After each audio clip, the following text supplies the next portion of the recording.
Peringati hari jadi ke-22 tahun, Museum Rudana sajikan pameran seni dan budaya. Lukisan karya almarhum Maestro Nyoman Gunarsa serta pameran busana dari desainer kenamaan Bali meriahkan acara Selasa malam.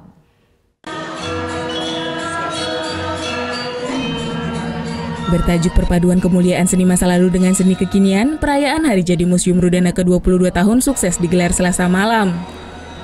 Berbagai lukisan karya almarhum Maestro Nyoman Gunarsa ditampilkan dalam perayaan ini. Pameran lukisan ini sebagai salah satu bentuk apresiasi museum terhadap kiprah almarhum yang telah mengharumkan nama Bali dalam bidang seni. Lukisan sang maestro sebagian besar mengambil tema tradisi dan adat budaya seperti tari-tarian dan aktivitas kesenian masyarakat Bali.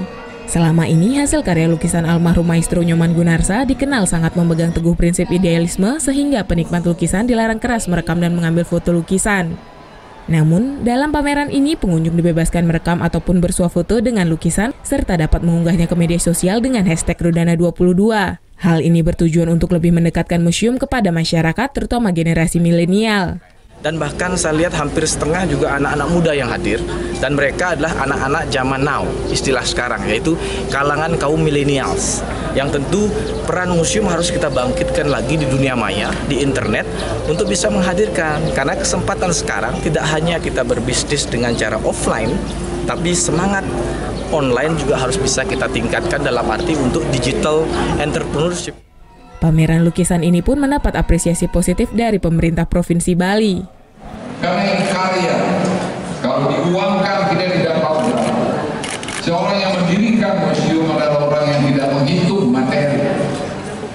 Karena kalau dia hitung dengan materi, nggak masuk. Tidak ada untung rugi. Tak hanya menampilkan pameran lukisan, pameran busana oleh sejumlah desainer kenamaan Bali menambah kemeriahan acara.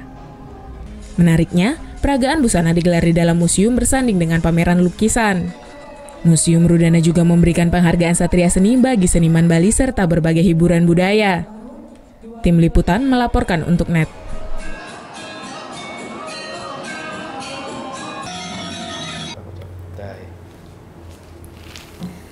Udah selesai kan nontonnya? Nah, jadi jangan lupa buat like, komen, dan subscribe ya.